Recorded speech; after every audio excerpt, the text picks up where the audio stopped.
Film वहीं से शुरू होती है जहां पार्ट 1 खत्म हुआ था। गॉडजिला ने 2 क्रीचर्स को हराया था। उस घटना के बाद 5 साल बीत चुके हैं।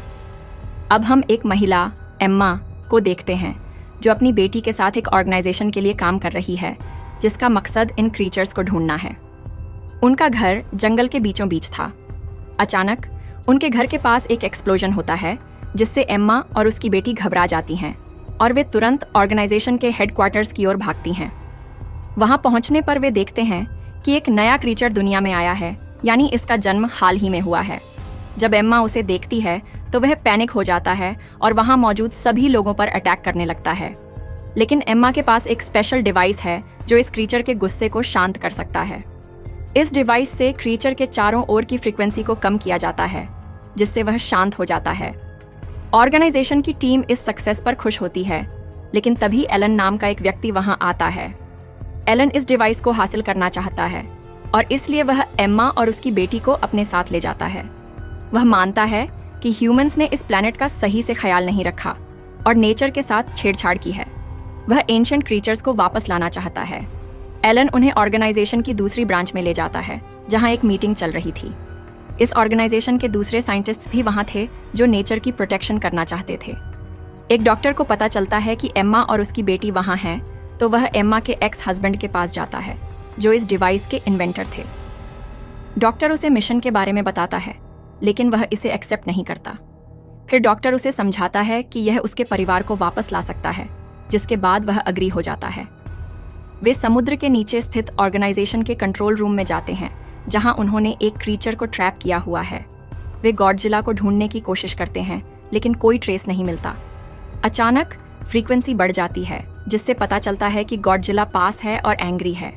हर कोई घबरा जाता है और फिर गॉडजिला समुद्र से बाहर निकलता है और उनके पास आता है। वह ग्लास तोड़ने लगता है। दरअसल वह समुद्र के रास्ते हर देश की यात्रा करता था और वहां किसी डेंजरस क्रीचर को महसूस करता था। अब वह उस क्रीचर को खोजने के लिए एंटार्क्टिका जाता है। वहां वह एक विशाल ड्रैगन को पाता है जिसे 3 सिर वाला किंग घिदोरा के नाम से जाना जाता था। इस ऑर्गेनाइजेशन ने उसे इनएक्टिव कर दिया था। गॉडजिला उसका राइवल था और अक्सर उससे लड़ने के लिए आता था। जब डॉक्टर एम्मा को बचाने की कोशिश करता है तो उसे पता चलता है कि एम्मा एलन के साथ मिलकर इस ड्रैगन को जगाने की प्लान बना रही थी। ड्रैगन जाग जाता है और बाहर निकलता है। गॉडजिला और किंग घिडोरा के बीच एक फियर्स फाइट होती है जिसमें किंग घिडोरा गॉडजिला को डिफीट कर देता है और बाकी लोगों की ओर बढ़ता है। एम्मा को अब डर लगने लगता है कि उसकी प्लान गलत दिशा में जा रही है, इसलिए वह अपने डिवाइस का यूज करके क्रीचर को काल्म कर देती है। एम्मा एलन के साथ चली जाती है जबकि ऑर्गेनाइजेशन के लोग उस क्रीचर का पीछा करते हैं। एम्मा वीडियो कॉल पर सबको बताती है कि उसने राइवल्स के साथ मिलकर काम क्यों किया। वह कहती है कि ह्यूमंस नेचर और क्रीचर्स को डिस्ट्रॉय कर रहे हैं, इसलिए उसने उन्हें फ्री करने का फैसला किया है। फिर वह अपने मिशन पर निकल पड़ती है। हर कोई चिंतित है कि अगर उसने ऐसा करना जारी रखा तो दुनिया खतरे में पड़ जाएगी। एम्मा एक और क्रीचर को फ्री करती है जो एक वॉल्केनो के अंदर से निकलता है। वॉल्केनो एक पॉपुलेटेड एरिया में था, लेकिन एम्मा सिर्फ क्रीचर्स को फ्री करना चाहती है।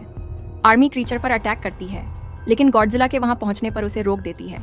गॉडजिला और क्रीचर के बीच फिर से फाइट होती है जिसमें गॉडजिला बुरी तरह इंजर्ड हो जाता है। अंततः गॉडजिला फिर से उठता है और क्रीचर पर अटैक करता है। उसके 3 में से एक सिर को काट देता है और दोनों के बीच इंटेंस बैटल शुरू हो जाती है। ये क्रीचर अजेय लग रहा था, सब कुछ तबाह कर रहा था और लोग बहुत डरे हुए थे, लेकिन फिर भी लोग गॉडजिला पर भरोसा करते थे। सेना ने ऑर्गेनाइजेशन को बताया कि उन्होंने एक खास मिसाइल बनाई है जिसने 2 मील की दूरी तक सब कुछ विस्फोट कर दिया था। वे इस मिसाइल को लॉन्च करने वाले थे ताकि उस क्रीचर को मार सकें, लेकिन गॉडजिला को भी मारना उनकी मजबूरी थी। उन्होंने आदेश दिया कि आगे बढ़ा जाए। अब सेना ने इस मिसाइल को समुद्र में लॉन्च कर दिया।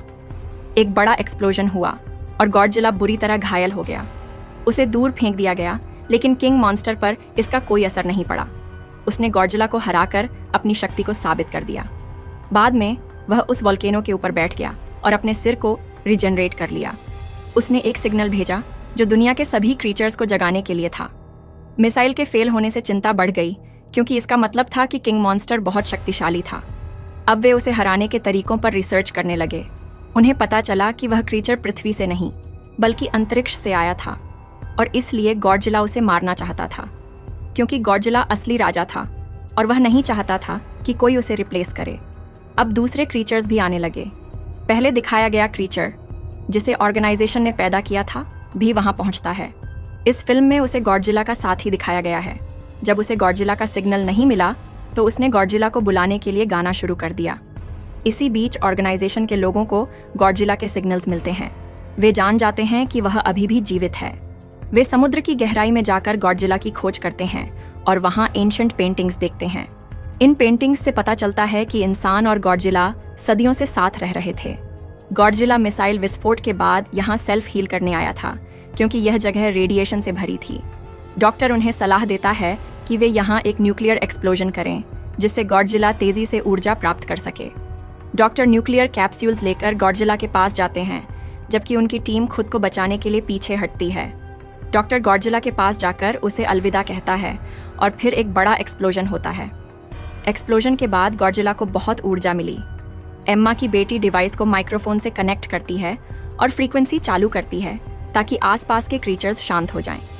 लेकिन किंग मॉन्स्टर को यह महसूस होता है कि यह इंसानों का काम है और वह उसे मारने के लिए पीछा करता है। तभी गॉडजिला वहां पहुंचता है और लोग क्रीचर को मारने में गॉडजिला की मदद करने लगते हैं। लेकिन गॉडजिला उतना शक्तिशाली नहीं था कि क्रीचर को हरा सके। जब क्रीचर गॉडजिला को मारने ही वाला था, तभी उसका साथी क्रीचर आकर किंग मॉन्स्टर पर हमला करता है, लेकिन एक और क्रीचर आकर उसे रोक देता है। अब दोनों फिर से लड़ने लगते हैं और गॉडजिला का साथी क्रीचर किंग मॉन्स्टर को मार डालता है। फिर वह गॉडजिला के पास आता है। सौभाग्य से उन रेडिएशन के कारण गॉडजिला का एनर्जी लेवल बढ़ गया था, लेकिन वह इतना घायल था कि क्रीचर को हराने के लिए पर्याप्त नहीं था। इस समय गॉडजिला का साथी क्रीचर खुद को बलिदान कर देता है। वह खुद को विस्फोट कर देती है, जिससे उसके शरीर से निकली रेडिएशंस गॉडजिला के शरीर में चली जाती हैं और उसके घाव ठीक होने लगते हैं। अब गॉडजिला एक बार फिर से एक शक्तिशाली क्रीचर के रूप में खड़ा होता है। अब हम एम्मा को उसकी बेटी और एक्स हस्बैंड के साथ देखते हैं।